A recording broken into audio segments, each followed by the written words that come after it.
The standard iPad is not the most exciting of all of the tech that Apple releases, but with its 9th generation, I think there is a lot to like here. And you know what?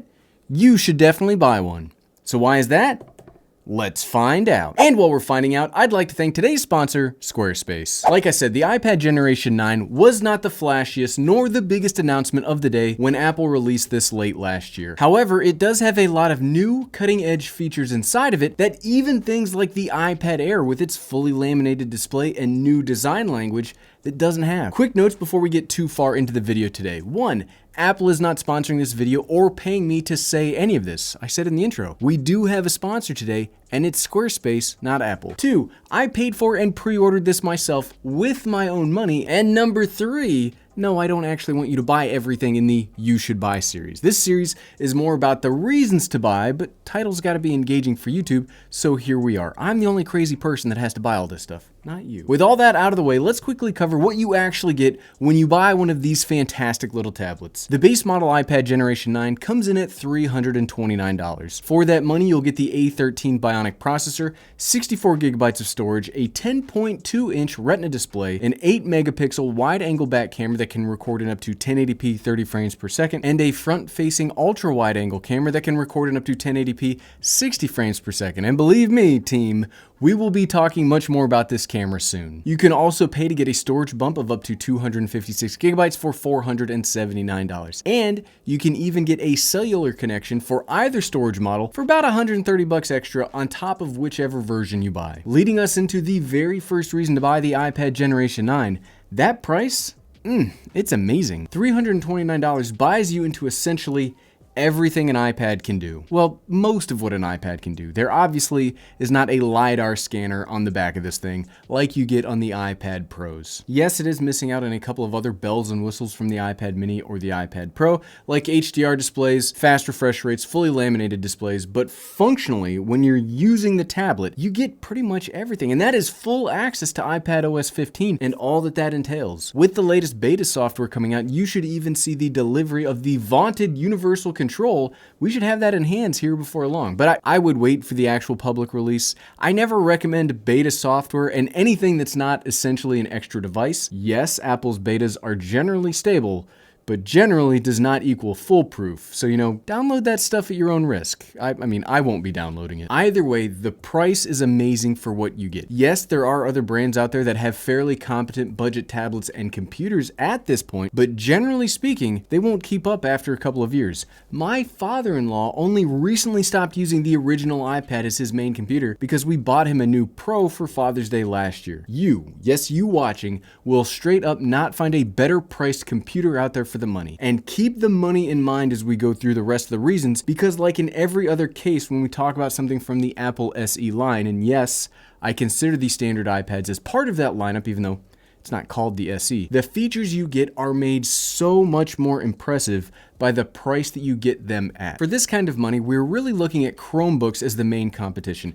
And those are great and they sell a ton and they've become the de facto virtual school computer. But personally, the one that my son uses kind of sucks. It's slow, the battery life is terrible, it takes forever to charge, and the build quality is downright bad. I'm sorry, Dell, but your low-end Chromebooks feel like they were made for the price paid. And I'm not trying to be an elitist here. We're talking about a standard iPad. I'm not talking about like the MacBook Pro 16. We're starting to stray from price a little bit, so let's talk about the next reason to buy this iPad, the build quality. The build quality of the iPad Generation 9 is frankly better than anything else at its price point, and that's because it's been the same design for the last 5 or 6 years? If you really look at it, the standard iPad is the single biggest recipient of Apple's technological improvements over the past few years. Apple essentially pays nothing to keep upgrading this thing because they've been using that design for so long. Yes, we'd like to see fully laminated displays and a move to that wider screen design language, and I'm sure we'll see it before too long. But when you break it down,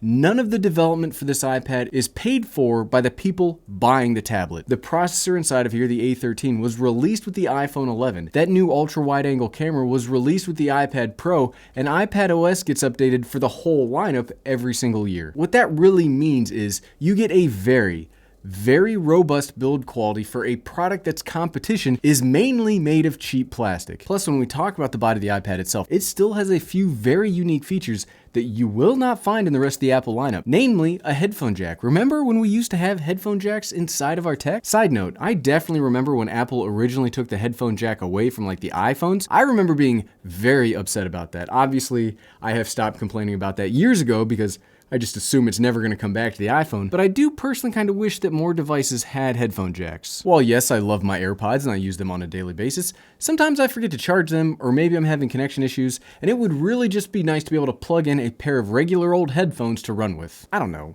I like redundancy, and it's nice that you get it here on the iPad. And if you have critical stuff that cannot handle a Bluetooth connection problem, that's a reason in and of itself to buy the Gen 9 iPad. You know, probably the coolest feature on the whole tablet, you still get the original Touch ID sensor on the front of the screen. Team, I miss this.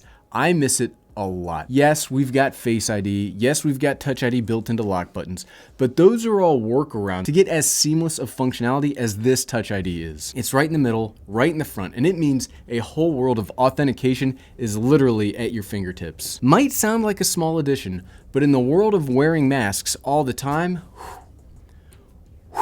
that's clutch. The next reason you should buy the iPad Generation 9 is kind of like my standard dad recommendation. It will get updates for years to come, and that's not as flashy of a reason as like, bro, it's got 1 billion colors and a battery made straight out of alien technology. But for the more cost conscious of us, you know, those that would be buying a standard iPad in the first place, longevity is very, very important. I've been talking about this a lot with the iPhones recently, and I'm going to continue that trend here. Getting updates is very important with how much information we now keep on our mobile devices. Credit card numbers, personal information, home addresses, stuff like that, and getting security updates and new operating systems are essential to keeping all of that stuff as safe as possible. So when we start looking at the history of iPads, the oldest iPad to get iPad OS 15 is the iPad Air 2. The iPad Air 2. That thing was released back in October of 2014, almost 8 years ago. That's crazy. That's even longer than the iPhone 6s and its iOS 15 update. Sure, that's not a total one-for-one comparison here because the iPad Air 2 has an A8X processor, and the X version of chips tend to be more powerful than the standard version. So if we look at standard iPad to standard iPad, the oldest iPad with iPad OS 15 is the Gen 5, which was released in 2017. I mean, still almost 5 years of updates is not bad. And we've not seen that it will be dropped next year, so potentially 6 years is fantastic in a market where most devices will maybe get a promise of 3 years of updates, and that's like, oh, it's got 3 years of updates. That's a reason to buy. You don't have to worry about it here. If you are looking for a tablet to last as long as possible and be a good investment, well, here you go, the iPad Gen 9. You might be thinking to yourself, but Gary, I hear you. I bet I could save even more money by going with a Gen 8 or a Gen 7. And yes, in any other year of a video, I would, and have in those videos, have agreed with you. But the Gen 9 has a killer feature that makes it the iPad to buy if you are looking for a regular iPad, and that's the front-facing camera, and the next reason to buy this tablet. I cannot get over how good this camera is. Check this out. Now we're on that ultra-wide front-facing camera. This is the best FaceTime, virtual conferencing, collaboration, anything camera that I've ever seen. It's an ultra-wide field of view, so you can see a ton of the surrounding environment. That means you can fit in a whole team instead of just yourself if you need to. But the camera comes with Apple's Center Stage, which is a feature that allows for some smart quote-unquote cropping. It doesn't actually crop or zoom or follow you, but that's just how it works. And in practice, it will give you zooms. Look at this. You can move around a whole bunch and it will follow you. That's so incredibly awesome. In a camera situation like YouTube, if you were going for the sharpest, cleanest image, this might cause some weird color shifts or noise patterns that you don't want, especially because YouTube will maw a video with compression when it's uploaded. But if you are chatting with family or presenting a product to a client, they don't care about noise patterns or slight color shifts. They care that you look good enough, they can see the folks they need to see, and that it sounds fine. This tablet is basically the perfect teleconferencing tool. And I say that here because I do think it's better than the iPad mini or the iPad Pro because you get more bang for their buck. Yes, the minis and the pros have their places, but you gotta pay so much more to get that. I think this is really the best, especially because it won't strain a small company's budget or even a small team's budget to buy one of these. I straight up love this camera, and I hope to see it become the default front-facing camera in iPhones, MacBooks, all of Apple's tech going forward. And the last reason I would say to get the iPad Generation 9, accessories. Look, it only takes a couple of minutes to do a cursory glance at my channel to know that I'm a huge fan of little gadgets to go with my bigger devices. Heck, I'm starting up a whole new YouTube channel this week to talk more about some specific accessories that I love. You can find that link up top. The iPads of all flavors work so well with accessories, and you really get a Lego-like ability to build them into whatever you want. Do you need a more laptop-like experience? Well, here's the Smartfolio Keyboard. Do you want the ability to doodle or draw pictures or do graphic design? Boom! There's the first generation Apple Pencil. Do you just want a bigger screen than your phone to watch TV and YouTube?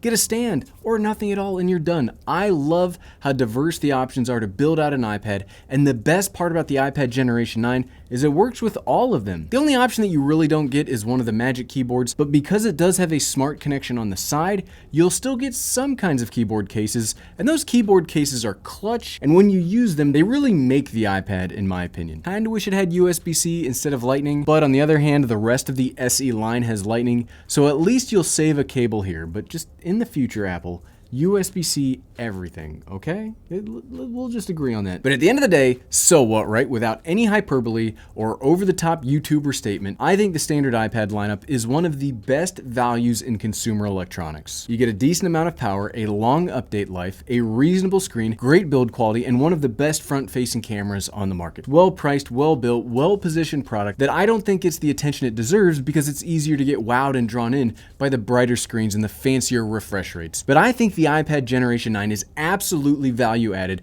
and I think there are a ton of reasons to legitimately go out there and buy one. Today's sponsor, Squarespace. You can create your own very beautiful website. Squarespace is the all-in-one platform to build a professional website, online store, or portfolio. It's so easy to claim a domain/URL, create a custom site that matches your style, and brings your ideas to life. Head on over to squarespace.com for a free trial, and when you're ready to launch, head on over to squarespace.com/everydaydad to save 10% off your first purchase of a website or domain. And thank you for watching.